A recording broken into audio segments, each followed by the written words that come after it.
हमारे शरीर के भीतर एक तंत्र होता है, एक सिस्टम होता है, इसे इम्यून सिस्टम कहते हैं। इस सिस्टम का काम होता है शरीर के भीतर दाखिल होने वाले, प्रवेश करने वाले कीटाणुओं से हमारी रक्षा करना, और शरीर के भीतर बनने वाले, जैसे कई बार हमारे शरीर के भीतर कैंसर कोशिकाओं का निर्माण हो जाता है, उन्हें मारकर उनसे भी हमारी रक्षा करना। तो ये सिस्टम हमारे शरीर के भीतर होता है। हम सभी के भीतर इम्यून सिस्टम मौजूद है।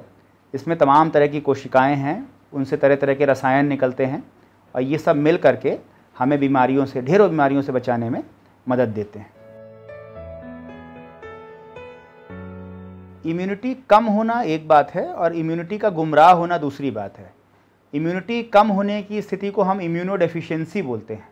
जैसे कि आपने HIV का नाम सुना होगा, उसमें इम्यूनिटी कम हो जाती है। तो जब इम्यूनो डेफिशिएंसी की स्थिति होती है तो रोगी को बार बार तरह तरह के संक्रमण यानी इन्फेक्शन होते हैं। ये इन्फेक्शन बैक्टीरिया के हो सकते हैं, वायरसों के हो सकते हैं। इन संक्रमणों से शरीर लड़ नहीं पाता, वो बार बार बीमार पड़ता है, बार बार उसे इन्फेक्शन होते हैं, और कई बार मरीज़ की इसमें जान भी आ सकती है। लेकिन जो इम्यून सिस्टम, जब उसमें कोई दूसरी तरह का डिफेक्ट होता है, जो डेफिशिएंसी नहीं होती, लेकिन इम्यून सिस्टम अपने और पराये का यानी सेल्फ और नॉन सेल्फ का जब भेद भूल जाता है, तो वो ऑटो इम्यूनिटी की स्थिति होती है। उसमें इम्यून सिस्टम शरीर के बाहर से आने वाले शत्रुओं की जगह अपने ही जो जोड़ हैं, हृदय है या दूसरे अंग हैं, उन पर आक्रमण शुरू कर देता है। तो इस स्थिति को हम ऑटो इम्यूनिटी बोलते हैं। तो इम्यून सिस्टम की बीमारियां दो प्रकार की हो सकती हैं।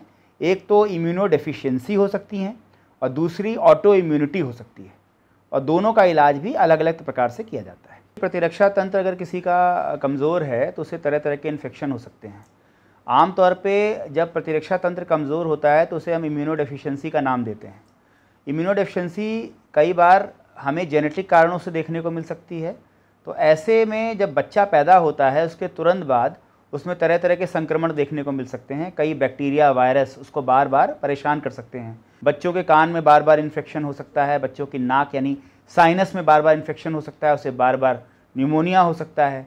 तो अगर इस तरह की दिक्कतें होती हैं तो बाल रोग विशेषज्ञ जिनके पास बच्चे के माँ बाप उसको ले जाते हैं, तो वहाँ पर इम्यूनो डेफिशिएंसी की पुष्टि होती है कि बच्चे का इम्यून सिस्टम ठीक से काम नहीं कर रहा या उसमें अमुक खराबी है।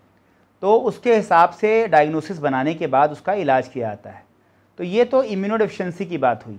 लेकिन कभी कभी क्या होता है कि इम्यून सिस्टम ठीक से काम नहीं करता, यानी कि उसके अंदर क्वालिटेटिव खराबी होती है। वो अपने ही शरीर के अंगों पर आक्रमण करके उनको ख़राब करने लगता है। इस स्थिति को हम ऑटो इम्यूनिटी बोलते हैं। तो ये ऑटो इम्यूनिटी की स्थिति इम्यूनो डेफिशिएंसी से अलग है। इम्यूनो डेफिशिएंसी में जहाँ इम्यून सिस्टम ठीक से नहीं काम करता, उसमें संक्रमण वगैरह होता है। ऑटो इम्यूनिटी में इम्यून सिस्टम मिसडायरेक्टेड यानी कि गुमराह होता है, वो अपने ही शरीर के अंगों पर आक्रमण करके उनको ख़राब करने लगता है। तो यहाँ पर इम्यून सिस्टम को दबाने वाली दवाओं का इस्तेमाल डॉक्टर करते हैं। तो इम्यूनो डेफिशिएंसी कई प्रकार की हो सकती हैं, जैसा कि मैंने बताया कि बच्चों में ज़्यादातर इसके मरीज़ देखने को मिलते हैं। ऑटो इम्यूनिटी के रोगी भी कई प्रकार के हो सकते हैं। ऑटो इम्यून बीमारियां भी बहुत तरह की होती हैं। तो ऑटो इम्यून बीमारियों के लक्षण होने पर उचित जांचों के द्वारा, इम्यूनो डेफिशिएंसी के लक्षण होने पर उचित जांचों के द्वारा इम्यूनो डेफिशिएंसी या ऑटो इम्यूनिटी की पहले पुष्टि की जाती है, उसे डायग्नोस किया जाता है, और उसकी डायग्नोसिस के बाद उसका ठीक प्रकार से उपचार शुरू होता है। अब यहाँ ये ध्यान रखना है कि इम्यूनो डेफिशिएंसी या ऑटो इम्यूनिटी को कई बार जड़ से ख़त्म नहीं किया सकता।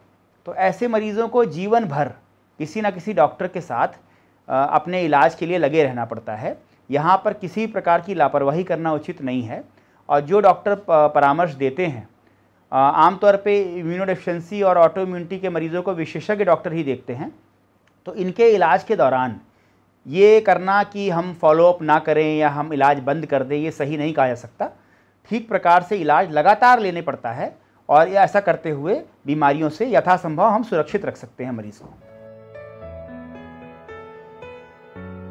इम्यूनिटी बढ़ाने के लिए कोई एक मूल मंत्र नहीं है। उन्हीं बातों पर ध्यान देना पड़ेगा जो कि परंपरागत यानी ट्रेडिशनल है। सही भोजन हमें लेना है, हमें ज़्यादा भोजन नहीं करना और बहुत ज़्यादा खाने से परहेज़ भी नहीं करना। उचित पौष्टिक भोजन नियमित तौर पे लेना है। दूसरा, हमें अपना वज़न बढ़ने से रोकना है, इसलिए जंक फूड इत्यादि से दूरी बना के रखनी है। हमें नींद उचित मात्रा में लेनी है। कम सोने से भी प्रतिरक्षा तंत्र कमज़ोर होता है। तनाव से दूर रहना है, थोड़ा सा मेडिटेशन करना है, अपने आप को तनाव मुक्ति की तरफ ले जाना है। नशे से दूरी बनानी है, किसी प्रकार का जो नशीला पदार्थ है उसका सेवन नहीं करना है और नियमित व्यायाम करना है।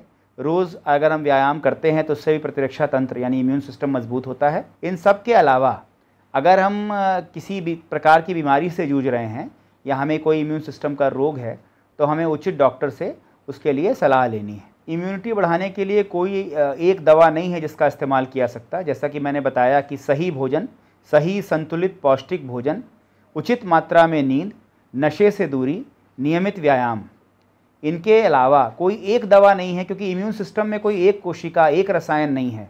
हज़ारों प्रकार की कोशिकाएं, हज़ारों प्रकार के रसायन हैं जो मिल करके इम्यून सिस्टम का निर्माण करते हैं।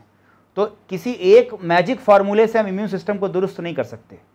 तो हमें हर बात पे ध्यान देना पड़ेगा, क्या खाना है, क्या नहीं खाना, कितना सोना है, कितना नहीं सोना, कैसे व्यायाम करना है।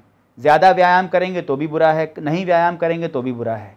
हमें हर चीज़ पर ध्यान देना है। बेसिकली हमें एक ढंग से जीवन जीने का तरीका सीखना पड़ेगा। अगर हम उचित तरीके से जीवन जीते हैं तो हमारा इम्यून सिस्टम काफ़ी हद तक अपने आप दुरुस्त रहेगा। इम्यूनिटी बढ़ाने के लिए कोई एक मैजिक फार्मूला या कोई मैजिक ड्रग नहीं आती। अगर आपके शरीर में किसी खास पोषक तत्व की कमी है तो उसे आप ले सकते हैं। जैसे मसलन अगर आप विटामिन सी की कमी पाते हैं तो उसको आप ले सकते हैं, विटामिन डी की कमी पाते हैं तो उसको आप ले सकते हैं। आज एक चलन चल पड़ा है कि विटामिन सी, डी, इनके लिए हम गोलियों का ही इस्तेमाल करें, जबकि अगर हम पौष्टिक भोजन लेते हैं, जिसे हम बैलेंस डाइट कहते हैं, तो हमें ये सारे पोषक तत्व भोजन से मिल सकते हैं। लेकिन उसके लिए हमें भोजन करने की कला सीखनी पड़ेगी। हमें क्या खाना, कितनी मात्रा में खाना है। विटामिन सी और डी के लिए केवल गोलियां ही खाई जाएं ये कोई ज़रूरी नहीं है। गोलियां बिना डॉक्टर की सलाह के सबको नहीं खानी चाहिए। अगर हमें लगता है कि हम सही प्रकार से भोजन नहीं कर रहे हैं तो हमें किसी से पूछ लेना चाहिए कि हम भोजन में किस चीज़ की कमी पा रहे हैं। तो अगर कोई संतुलित भोजन लेता है तो उसका इम्यून सिस्टम अपने आप दुरुस्त रहेगा, बशर्ते वो साथ में उचित मात्रा में नींद, नशे से दूरी और व्यायाम को भी करता रहता है।